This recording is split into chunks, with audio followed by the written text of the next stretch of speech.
আসসালামু আলাইকুম রহমতুল্লাহ। এই যে দেখেন আমার সিরাজি কবুতরের বাচ্চাটা আরও প্রায় 15-20 দিন আগে বা আরও কিছুদিন আগে আপনাদেরকে দেখাইছি। এটা ফুটছে, ওইটার বয়স তখন 5-7 দিন বা 10 দিন এরকম ছিল আর কি। তো এখন আনুমানিক এর বয়স হচ্ছে 1 মাসের উপরে। এই যে দেখেন মাশাল্লাহ।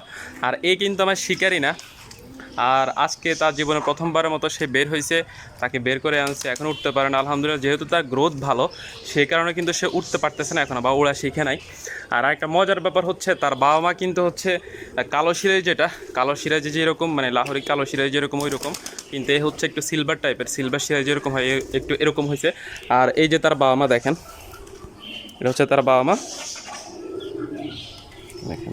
যাই হোক, সে একটু হয়তো বা সাহস পাইছে।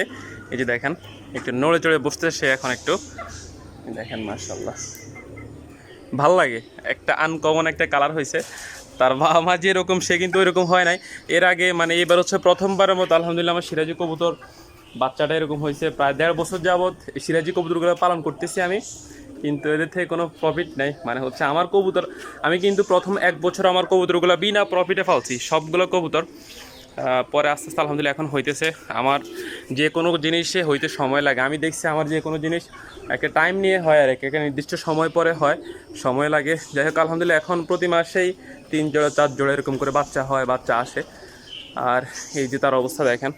আর এর আগেও কিন্তু যখন সিরাজি কবুতর আনছে তারা কিন্তু ডিম বাচ্চা করে, তার ডিম পাড়ে, ডিমে ভ্রূণও আসে, কিন্তু হচ্ছে বাচ্চাগুলো টিকতো না। এর আগে একবার ফুটছিল, ওইগুলো কিন্তু কালো সিরাজি হয়েছিল, মানে ওদের বাবার মতো হয়েছিল, কিন্তু দেখা গেছে শেষ পর্যন্ত বাচ্চাগুলো হচ্ছে দুর্বল ছিল বা হচ্ছে চোখে পানি আসছে, বিভিন্ন ধরনের রোগ বেলার কারণে মারা গেছে আর কি। তো ঠিক আছে, আজকে এ পর্যন্তই। সবাই দোয়া করবেন, ভালো থাকবেন, আল্লাহ হাফেজ, আসসালামু আলাইকুম।